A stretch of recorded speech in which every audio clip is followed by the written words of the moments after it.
tell me about the moment that you called Marvin and his reaction to you offering him the job of Ernie Lane's journalist. Yeah, yeah. No, you know what Marvin's like. He's very erratic sometimes in his ways. You know, some of his interviews but no, yeah, he was beside himself when I rang him and I said, like, I'd like to take you on if you were interested and if you haven't got anything on, or I'm not sure with his work. So he said, yeah, no, he's really happy, and well, what I could hear, he's shouting something about cheese. I don't know. Right, back to the team. Tell me your players in each position and why you've chosen them. Well, obviously James Farmer's in goal. Known him for years. Luke Martin at the right back, and James Peplow and Sean Lewis centre backs. Lee Zoltan left back. Zoltan. Tell me about him. Yeah, he's good. Why does he wear his orange jacket before the game? I don't know. He likes to be warm. Likes to be warm. Yeah, and then we've got Mike Lescott left midfield. Matt Gammon. Dean McCormack. Any cake this morning from Matt? Of course. Of course. Matt Gammon and Dean McCormack centre mid with Alex on the right and Joe and Mike Bazzer up front. I'm going to have to go. I've got Sorry, who have we got up front? Joe Peplow and Mike Barrett. I weren't listening. When did you start being interested in sports journalism? Was that always a big thing for you from a young age, or did you go up through college and... Believe it or not, Brad, I was actually very keen on all sorts of wildlife. I've always been interested in wildlife and, you know, what the animals are doing. Are human beings just animals, you know? What are we doing here?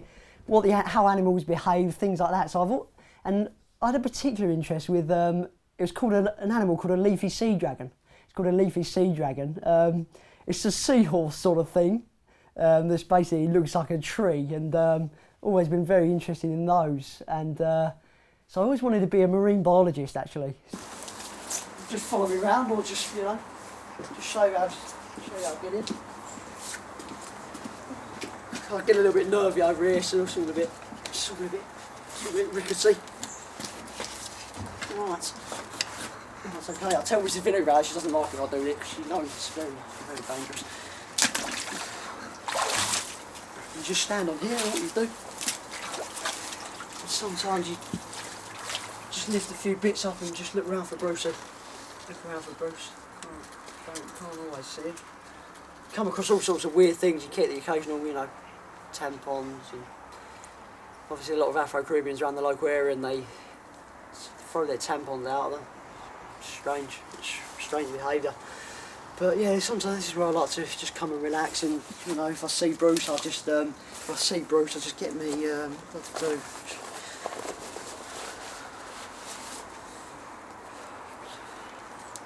I've left my notepad at home. I normally make a note of him and just jot down how he's feeling and things like that. But I haven't actually bought me. Oh yeah, no, I've bought my notepads. I just here you go, my notepads, and I just write. See him?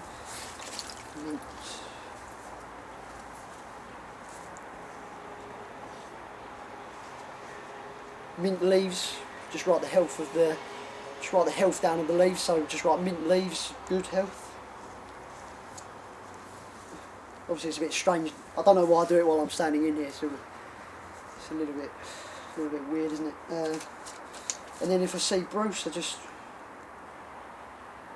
jot down Bruce. G, which means Bruce is good.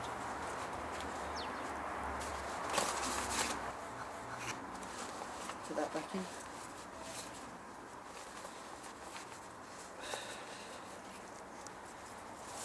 Right, if you follow me across here, sorry about that heavy breathing. Got Dale Sands, isn't it, manager of Ernie Lane? Awfully heavy breather. Okay. Sometimes I get a little bit dirty. And if me and Mark have had a row, just come down here and have a little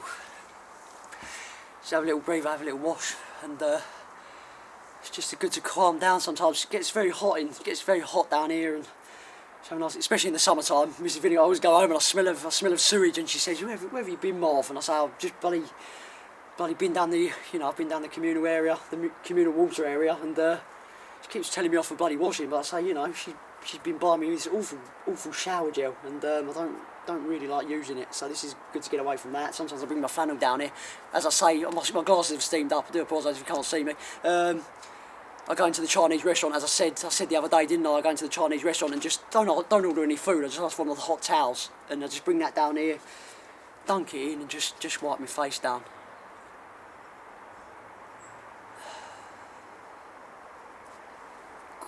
In the early days of Ernie Lane, how was his performance? How did he progress as Ernie Lane's personal sports journalist? This is one thing I do like about Marvin. He come down, and I thought he was going to be a bit shy, to be honest. I thought he was going to, especially coming into a cliquey group of friends where we are all our friends and coming into the team. But he came in and he just came in and like joked about with the players, really. And then once he got to know them, and then he could really give a good analysis on their play. With Dean in the middle as well, Alex on the right. Dean in the middle. And Mike on the left, and Joe and Baz are up front. Obviously, he's picked an attacking team because Pep, we normally like, when you cut it back, you've got to step forward because then we'll make it. Tim Vine. Zoltan on the left, Tim Vine in the yellow, Tim Vine. Follow me round. They're going to be coming. Step forward, and that will give Dean. That's why Tim Vine. Really attacking Dean. You step forward as well. Come round. Coming down the right as well. It's an attacking team, so let's go and actually score some goals today. It should be. It should be like 3 up front. Another Chris Evans. Sorry, you're not talking to me. Like link up the whole play. And then Dirty out. Pep steps in, yeah. Dirty out. So I don't talk too loud and spoil the manager's team talk. I like to try and get involved as much as possible here. Hang out a few times. Fuck it. They like me to be here. The players like me to be here. Just they like to have me around, and as you can see, they're trying to talk. A lot of them try and talk to me, but I try and ignore them. I just turn my back to them, so they can't talk to me. But you get a lot of Marvin. I just ignore them. Number 5 here, Dirty Al. We don't know why he's called Dirty Al. Actually, we don't know why, but he's a solid player. And Shrimpers have just taken the lead. A surprise strike, an awful piece of goalkeeping. And Ernie Lane really are struggling here. I don't really know what to say here. It's absolutely atrocious goalkeeping from Tim Vine. Absolutely atrocious.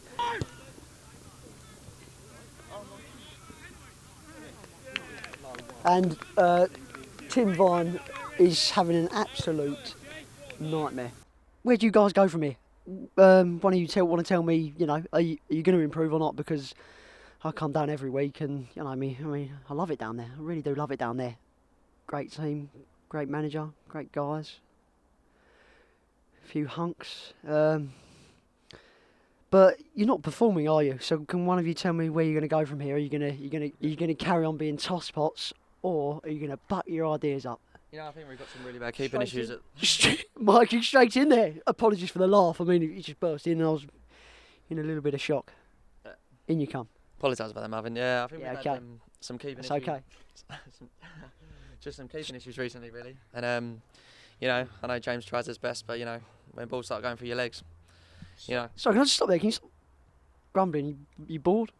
A little insulted, if anything. I think he should be more supportive of my play. The only way I'm going to perform is if I'm getting support from my team, which right now I don't think I am. Marvin faced a lot of demons at his time at Ernie Lane. As we all know, he suffered from quite a large cocaine addiction, and eventually you had to let him go. Tell us about the experience and how this affected him and you yourself and Ernie Lane as a whole. Personally, it's strange, so you get used to seeing him coming down and being so professional in his work and joking around with the players, and but he come down a few times and he wasn't himself. You know, he always looks very. First thing his appearance, he always looks really smart. You know, he's always clean shaven, apart from the tash. But he came down and he didn't have a shirt on. Sometimes come down in a blazer. He's all wrong. It was all wrong, you know. And then he just got on once he started taking the substance, and you could tell he just changed. His whole everything about him. He was lazy. He was late, and he wasn't himself. He wasn't acting how he used to act, and he made the players feel a bit uncomfortable with being there and shouting things, and especially used to shout things at people like the goalkeeper James Farmer. But yeah, no, it wasn't good. And then we had to let him go. We couldn't have that around our club. We couldn't have that around our name, the Only Lane name. So we had to let him go, and it was like someone taking away one of our players. You know, it was like we was playing with 10 men.